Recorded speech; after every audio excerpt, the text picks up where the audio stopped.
আমি আশা কৰি যেতিয়া মানে ভগৱানক বুজো ইয়াৰ ফল কেনেকুৱা হ'ব আৰু যদি আমি কোনো আশা নকৰাকৈ হৰিক ভজো এই ফলনো কেনেকুৱা হ'ব এই সংশয় দোৱা অকণমান আপুনি দূৰ কৰিব বুলি বাটৰ প্ৰাৰ্থনা কৰিছে। কৃষ্ণ হৰি বৰ সুন্দৰ প্ৰশ্ন। আচলতে আশাত থাকি কৃষ্ণক ভজনা কৰিব লাগে, নিৰাশা ঈশ্বৰ কৃষ্ণক ভজনা কৰিব লাগে। গোপীসকলে প্ৰথমতে আশা কৰিয়ে ভগৱন্তক পূজা কৰিছিল। তেতিয়া আশা কৰোঁতে কৰোঁতে ভগৱন্তই নিৰাশা কৃষ্ণ আশাক যিজনে পিঠি দিলে কৃষ্ণ তেতিয়া সন্মুখ হৈছে। অৰ্থাৎ প্ৰথমতে আমি ভগৱন্তক ভজিবলৈ ভগৱন্তৰ ৰূপটোক আমি আশা কৰি আহিব লাগিব, ভগৱন্তৰ কৃপাকৰণক আমি আশা কৰি আহিবই লাগিব।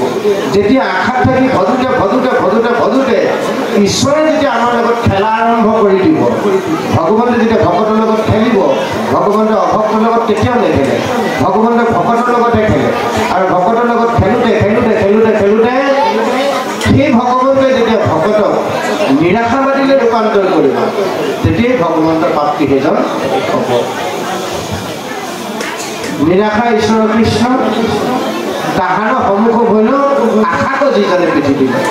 অৰ্থাৎ প্ৰথম অৱস্থাত আমি আশা কৰিয়ে ভগৱন্তৰ ওচৰলৈ আহিব লাগিব। সেইকাৰণে আমাৰ বহুতে আশীৰ্বাদ দিওঁতে কয় কামনাক লাগি কৃষ্ণক ভজয় পৰন্ত কামনা পূৰ্ণ কৃষ্ণ কৃপাময়, কৃষ্ণ কৃপাৰ সাগৰ দয়াৰ সাগৰ কৰোণাৰ সাগৰ।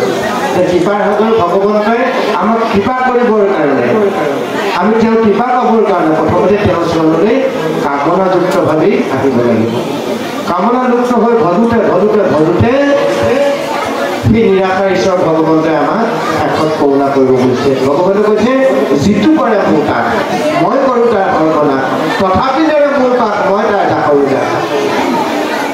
প্ৰথমতে ভগৱন্তৰ ওচৰলৈ কামনা কৰি আহোঁতে ভগৱন্তে আপোনাক আমি সৰ্বশান্ত কৰিব। আৰু যদি আমি কেনেবাকৈ ভগৱন্তৰ চৰণ এৰি নিদিওঁ, অকণমান কষ্ট পায় দুখ পাই যদি আমি ভগৱন্তক এৰি নিদিওঁ, ভগৱন্তই যেতিয়া আমি সেই জীৱ সৰ্বস্ব দিওঁ বুলি কৈছে। দুখ কৰে যিটো আশ মই কৰোঁ তাৰ কল্পনা, তথাপি নেৰে মোৰ বাস মই তাৰ দাস কৰোঁ দাস। গতিকে প্ৰথম বছৰ আমি আশাবাদী হৈ ভগৱন্তৰ ওচৰলৈ যাব লাগিব।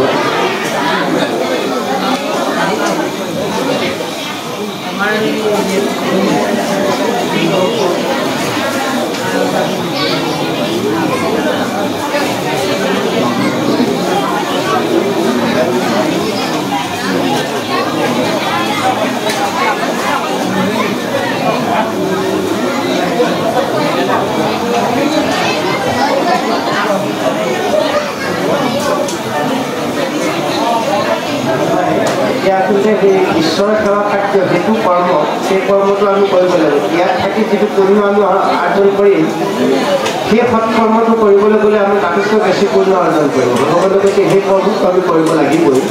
মোৰ সেৱাৰ কৰ্মৰ উপৰি সেই কৰ্মভাগ কৰা সেইটো হ'ল জীৱ কল্যাণৰ কৰ্ম। গতিকে কোনোবা এজন সংসাৰ পৰা ইফালীলা সম্পন্ন কৰিছে, গতিকে তেওঁৰ কৃষ্ণ সম্পাদন কৰাটো আমাৰ জীৱশ্ৰেষ্ঠ মানুহৰ পৰম ধৰ্ম হ'ব। এই ভাগৱত কথা শ্ৰৱণ কীৰ্তনৰ উপৰিও কীৰ্তনৰ যোগেদি আমি যিমান পুণ্য হ'ব বুলি ভাবিছোঁ তাতকৈ শ্ৰেষ্ঠতম পুণ্য আমাৰ অৰ্জন হ'ব সেই দেহটো দাহ কৰাৰ কাৰ্যটো কৰিব। গতিকে সেইটো কাৰণে সকলো নগ'লেও যিকেইজন কৰ্মপটু ব্যক্তি সেই কৰ্মভাগ সুসম্পাদন কৰিব পাৰে তেখেতলোক অন্ততঃ যোৱাটো ভাল হ'ব। গতিকে আমি আপোনালোকক সেই কাৰ্যভাগত অংশগ্ৰহণ কৰিবৰ কাৰণে আন্তৰিকতাৰে এই স্থানৰ বিষয়ে সেৱা জনাইছোঁ। কৃষ্ণ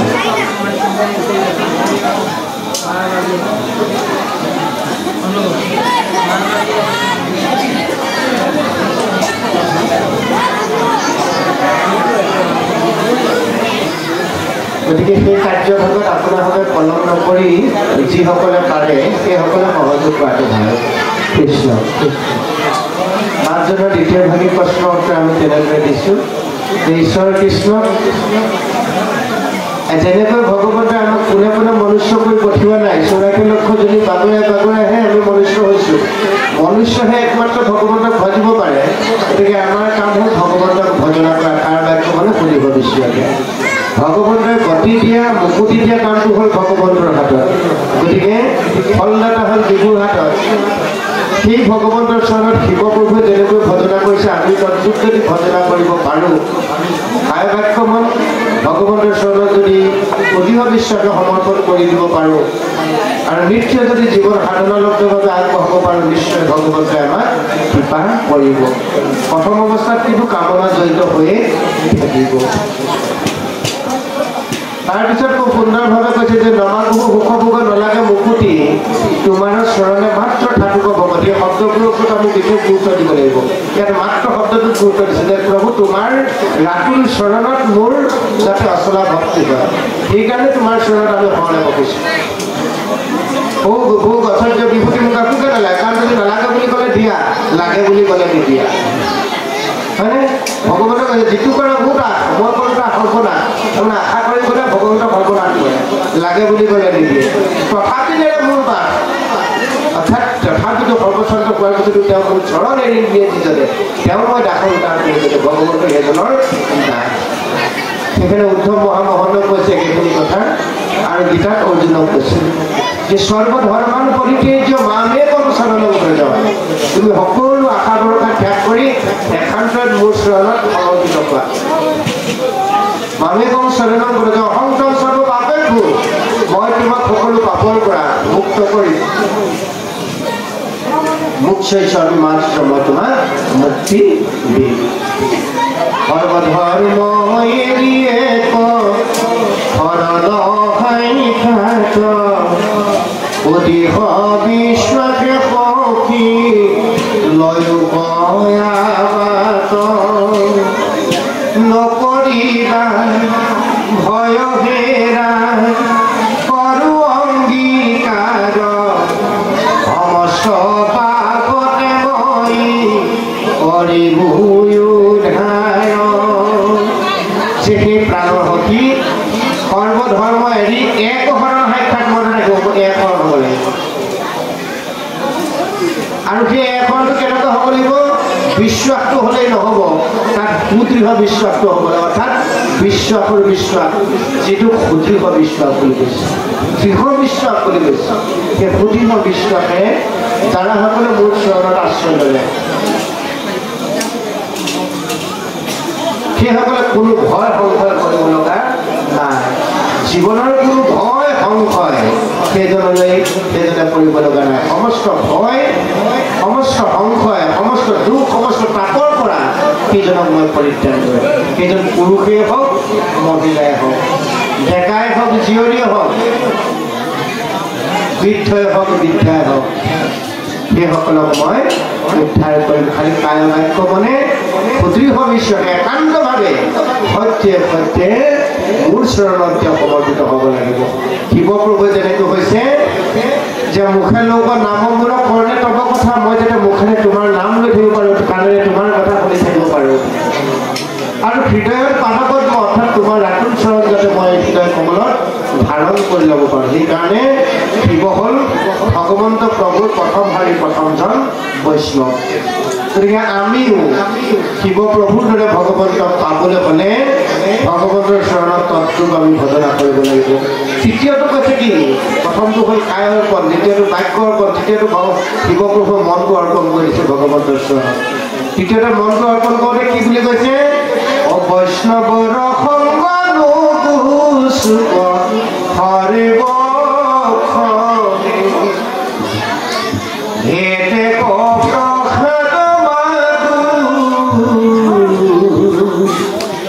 তোমাৰ চৰণে হে প্ৰভু মোৰ দেহ তোমাৰ চৰণত মই অৰ্পণা কৰিলোঁ বাক্যবোৰ অৰ্পণ কৰিলোঁ মোৰ মনটো তোমাৰ চৰণত সমৰ্পণ কৰি দিছোঁ যাতে মনটোৱে কস্মিন কালে অসৎৰ কালে অসৎ চিন্তাৰ ফালে অসৎ কৰ্মৰ ফালে অসৎ জীৱনৰ পৰিকল্পনাৰ ফালে আগ নাবাঢ়ে এইকণ কৌলা প্ৰভুটো অনুভৱ কৰিবা এইদৰে কায় বাক্য মন দেহ ভগৱন্তৰ পূৰ্ণ সন্নিৱিষ্ট বাক্য আৰু জিজ্ঞাসু মন ভাবুক মন পবিত্ৰ মনটো যিসকলে ভগৱন্তৰ চৰণত সমৰ্পণ কৰি দিছে ভগৱন্তৰ দয়াৰ সাগৰ কৰুণাৰ সাগৰ কৃপাৰ সাগৰ সেই জীৱক নিশ্চিতভাৱে কৃপা কৰিব। এটেক প্ৰসাদৰ বাবে তোমাৰ ওচৰতে বেলেগ প্ৰসাদ অৰ্থাৎ কৃপা মোক আৰু নালাগে। গতিকে আমিও এই কলিৰ মৰমতী লোকসকলে বিভিন্ন স্থানত বিভিন্ন উপাধিৰে সিঁচৰিত হৈ থকা বিৰাট কছাৰী খাচী গাৰুমিৰি জগন কংক গোৱাল অসমমূলক ধোবা তুলুক উবাচ ম্লেচ্ছ চান্দাল আনু নানা জাতি সকলোৱে ভগৱন্তৰ ৰাতুল চৰণত যদি নিজক সমৰ্পণ কৰি দিবলৈ পাৰোঁ তেতিয়াহ'লে আমি বেলেগকৈ গোস্বামী লিখিব নালাগে, মহন্ত লিখিব নালাগে, দেৱ শৰ্মা লিখিব নালাগে। সেই উপাধিৰ পৰাই আমি ভগৱন্তৰ প্ৰিয় বল্লভ হৈ যাব পাৰোঁ। এইবোৰ হ'ল মৈত্ৰৰ উপাধি, বৈকুণ্ঠৰ উপাধি হ'ল ভকত। সেইকাৰণে শিৱপ্ৰভু কৈছে তুমি মোৰ মহামিত্ৰ ভকতৰ একান্ত, তুমি কিয় এইবোৰ কথাত চিন্তা কৰিছা? ব্ৰহ্মাদেৱক খালি সেই কথাটো নাই কয়, কাৰণ ব্ৰহ্মা দেৱতাসকলে প্ৰতি মুহূৰ্তে ভগৱন্তৰ চৰণত শৰণ আৰু শৰণ ভস্ম কৰে। সেইকাৰণে দেৱতাসকলক চতু বুলি কৈছে ভগৱন্তই। দেৱতাসকলে চতুৰামিখিনি জানে আৰু সেই চতুৰামিতৰ দেৱতাক যদি আমি ভজনা কৰোঁ তেতিয়াহ'লে আমাৰ অৱস্থাটো কি হ'ব পাৰে? সেইকাৰণে কৈছে অন্য দেৱীদেউ নকৰিবাহে, গৃহ নুপুখিবা তাৰ প্ৰসাদৰ নাখাব, মূৰ্তিটো নুঠাব, ভক্তি হ'ব বিবিচাৰ। দেৱতাই দেৱতাকে নিজে তৰাব নোৱাৰে, তেওঁলোকে আনক কেনেকৈ তৰাব?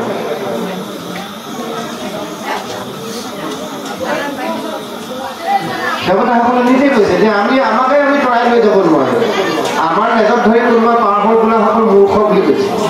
যেন কোনোজনে কুকুৰৰ লাঞ্জে ধৰি যাই বাবা ইচ্ছাই যদি সমুদ্ৰক তৰি তাৰো কদাচিতো নহয় সমুদ্ৰ তৰক সেইমতলৈ আমি স্বৰ্গ পাওঁ। ইমান সুন্দৰভাৱে আমাক বিতণ্ডখন দুষাৰত্নাৱলী পোৱাৰ পিছত আমি কিয় সেই কৰ্মত লিপ্ত হওঁ? আমাক কৰিবলৈ পোৱা কৰ্মখিনিৰ মাজত আমি থাকিব লাগে। এতেকে প্ৰসাদৰ মাজত তোমাৰ চৰণে যে প্ৰভু মই তোমাৰ চৰণৰ মধ্যে এই বাক্য মই সমৰ্পণ কৰি দিছোঁ, এইকণ কৃপা কৰিলেই মোৰ জীৱন ধৰা সাৰ্থক হ'ব। এই চিন্তাৰে ৰাতিপুৱা গধূলি আমি অন্তত আধা ঘণ্টা ভগৱন্তক যদি নিজক সমৰ্পণ কৰি দিব পাৰোঁ, বেলেগকৈ আৰু আমি কীৰ্তনখন মুখাৰত্নাৱলী পদকৈ আৰু মুখস্থ কৰি তিনিশে উজানৰ কাল এযোৰ লৈ গোপাল গোবিন্দ যদুনন্দন পাৰ কৰা ৰঘুনাথ সংসাৰ হাতৰ বুলি ঘৰে ঘৰে গাঁৱে গাঁৱে ঘূৰি গৈ সকাম খাই গৈ ফুৰিব নালাগে। নাই কোৱা শাস্ত্ৰ গৃহতে থাকি সংসাৰ কৰিব পাৰি। ডাঙৰ ডাঙৰ ভোজনী কেইটামান লৈ অৰিহণা কেইটামান 10 টকা 20 টকাৰ লগতে ভকতৰ মাজত কাজিয়া লাগিবলৈ আমাক পোৱা নাই।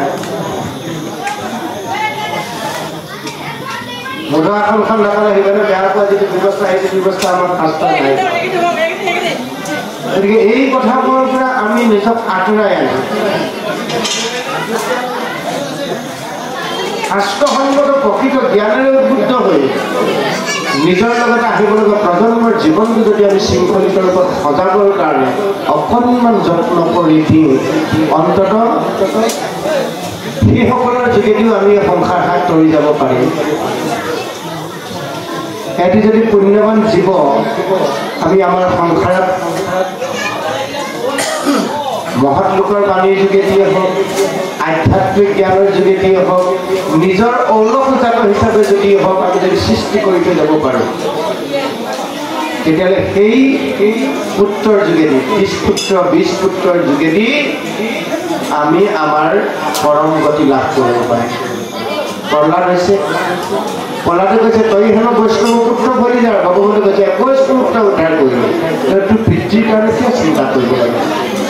গতিকে আমাৰো চিন্তাবোৰ যদি তেনেকুৱা থাকে, সমাজত যদি এটি ভাল সন্তান আমি সমাজতে সৃষ্টি কৰি দিব পাৰোঁ, আমাৰ চিন্তাৰ জৰিয়তে ভাগৱত কথাৰ জৰিয়তে আহিবলগা প্ৰজন্মৰ মাজৰ পৰা যদি এই গাঁওখনত এটি সন্তান জন্ম হয়, সেই সন্তানটিৰ জৰিয়তে গোটেই গাঁওখনেই হয়তো তৰি যাব পাৰিব। তেনেকুৱা উদাহৰণ আমি ভাগৱতৰ মাজত পাওঁ। তাৰপিছত কৈছে জিকাৰ যে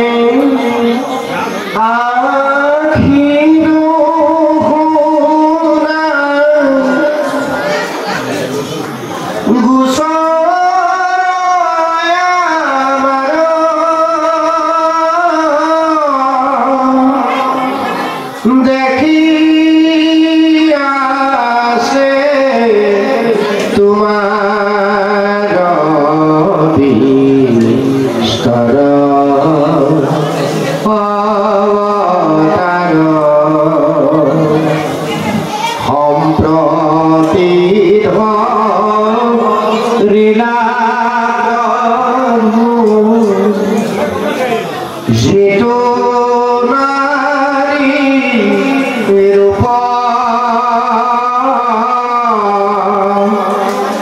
তাহাক দেখিবে লাগি আইলো প্ৰীতিকে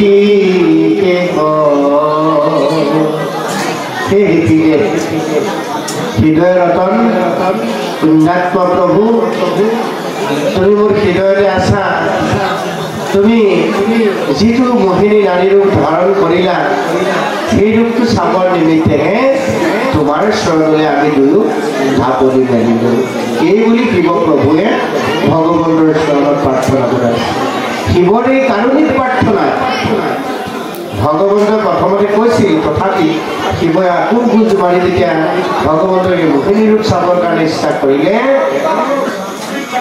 ভকত বৎসল ভগৱন্তই শিৱৰ মনোবাঞ্ছা পূৰ্ণ কৰিবলৈ আগবাঢ়ি গ'ল এই কাহিনী ভাগৰ যোগেদি আমি দেখি পাম যে যিমান মায়াত আবদ্ধ কৰি আমি ধৰি ৰাখিছোঁ বুলি ভাবিছোঁ যদিও কামটো লোভ মোহ মাধুৰ্যক আমি দমন কৰিব পাৰিছোঁ বুলি যদি ভাবিছোঁ কলিয়ে কিন্তু বৰ সহজতে আমাক তাক ধৰিবৰ কাৰণে পালন কৰিবৰ কাৰণে সুবিধা নিদিয়ে সেইকাৰণে নিৰন্তৰ ক্ষণেপূৰ্ণ হৈ নৰৈ যাৰাসকলে ভগৱন্তৰ লগত নিজক সংপৃক্ত কৰি ৰাখিছে তেওঁলোকেহে বিষয়ত বৈৰাগ হ'ব পাৰিব অৰ্থাৎ শিৱৰে এটা মতিচন্ন হ'ব এই কাহিনীটোৰ যোগেদি আমি পাওঁ কৃষ্ণ যিটো নাৰী বেগে হবে মহিলা দানৱ দেৱৰো অমৃত পান সাধিলা মাধৱ সিটো নাৰী বেশক দেখিবে অভিলাষে কৌতূহলে সভাৰ জোমা খিলত জোপাকে হেন ভুলি প্ৰভু